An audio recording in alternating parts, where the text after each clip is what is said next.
শুভকামনা নিয়ে একটা গল্প বলে আমি 6 নম্বরে যাচ্ছি।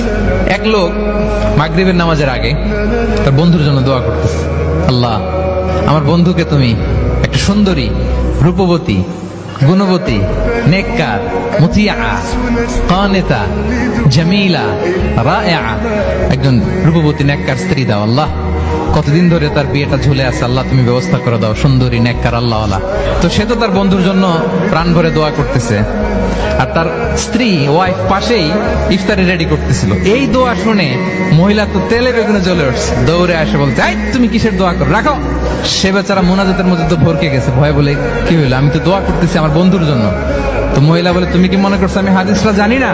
অন্যের জন্য কোন ভালো দোয়া করলে আগে যেটা নিজের জন্য কবুল হয়, তুমি মনে করছো আমি জানি না? তুমি ভাবছো হাদিস শুধু তুমি একা জানো, আমি জানি না? না, কি সব দোয়া করো এগুলা? আল্লাহু আকবার, আল্লাহ রহম করুক। প্রিয় ভাইরা, এটা বলার উদ্দেশ্য হচ্ছে আপনি ভালো কিছু অন্যের জন্য চাইলে আল্লাহ তাআলা এটা নিজের জন্য কবুল করে নেয়। তাহলে অন্যের জন্য কল্যাণ কামনা করা, এটা হচ্ছে হৃদ্যতা, ভালোবাসা, সুসম্পর্ক বানানোর 5 নাম্বার টিপস।